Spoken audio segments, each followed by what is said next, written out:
Okay, the program here will be to go through the Chapter 14 PowerPoint and just see what highlights we want to point out in addition to what we covered in class yesterday. So let's see what they're doing here compared to what we did so far. Alright, common features of the federal transfer tax is that really it's the tax rate schedule they're saying is common for the gift and the estate, but it's really a unified credit because the two go together. You have a lifetime exemption.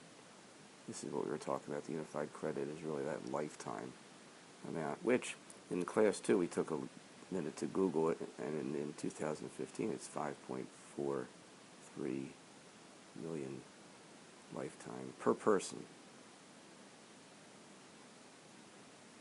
Husband gets it, spouse gets it, and all children, each child gets it, and you get it if you're a green card holder or U.S. resident. We talked about the unlimited charitable deduction. We talked about being able to give unlimited amounts of gifts to your spouse without having to pay the gift tax for either one. No gift tax there. This is the rate schedule. And notice that the rate schedule actually hasn't changed from what it was when the exemption was $1 million. The rate is 40%. So once you go over the 5.3 or 5.43, once you hit that, every dollar that is taxable, because every dollar above that is taxable, will be at 40%. This is the formula. Notice that there's gifts that were split with your spouse don't count as a gift that you made. Your annual exclusions don't count.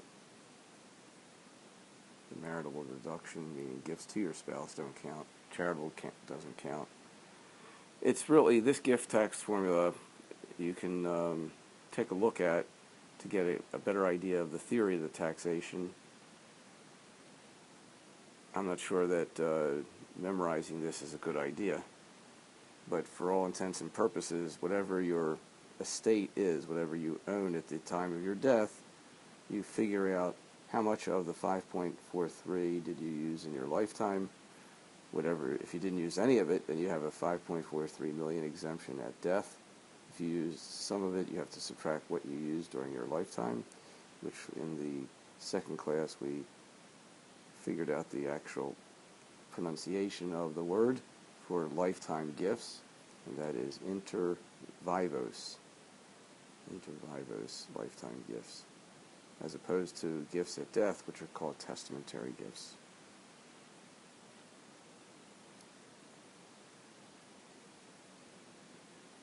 Each year the calendar year is actually the point that everybody files their gift tax returns on.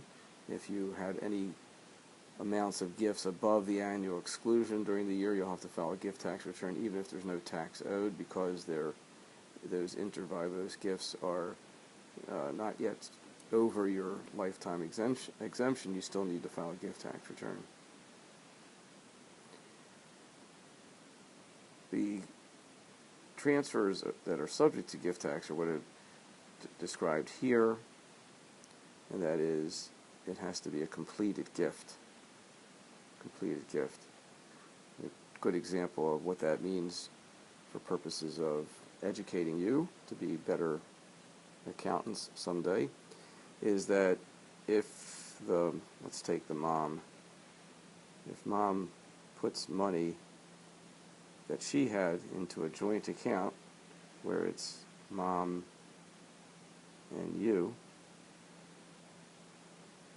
so if she takes money that she had in her own name and she retitles it into an account that's a joint account, she can get to it and you can get to it. That's the definition legally of a joint account, joint banking account, and this is not a gift. You haven't received anything because mom could take it from you. True, you could take it from mom, but until you take it from mom, the next step, until you go to mom and say, okay, I am withdrawing all the money into my own name, and then it becomes solely you and only you, then it's a completed gift. Up until that point, it's not considered a gift.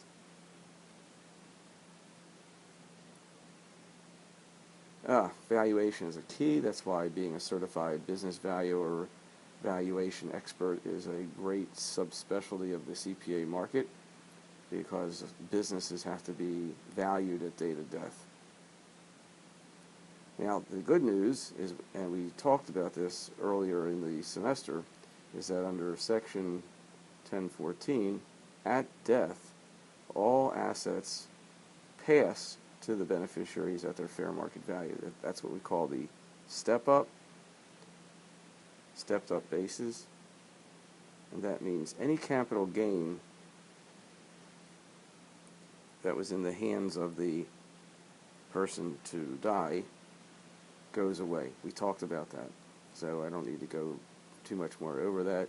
It just means that the people who inherit assets at a person's death, if they were to sell them that very day or very soon, assuming no fluctuation in the value from the date of death till when they sell them, there'll be no capital gains. This we can skip over. And we can skip this.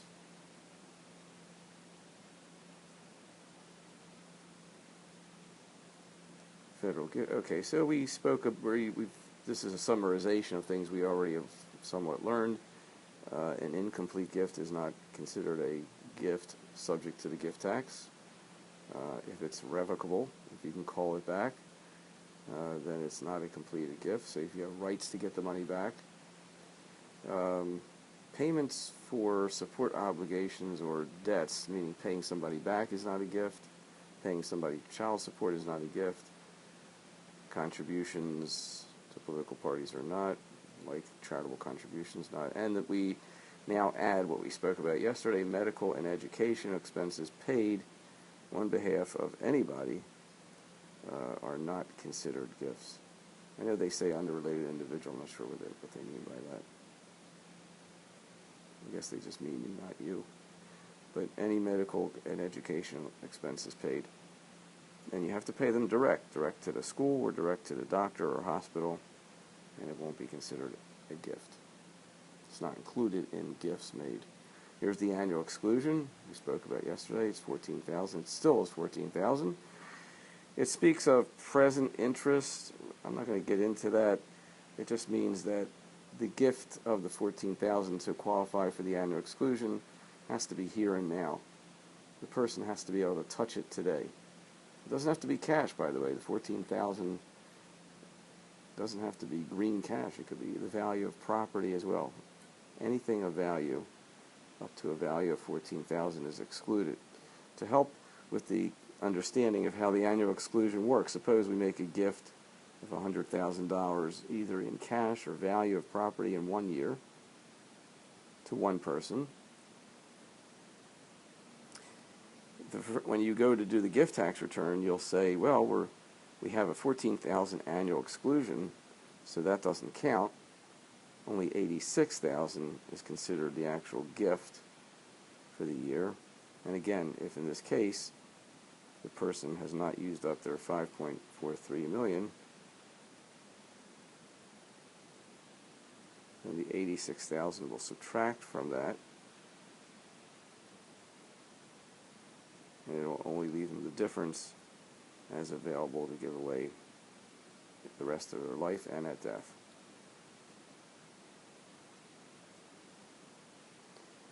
Alright, let's do the following. Let's hold here so we don't burden any particular video, and we'll come back and start here.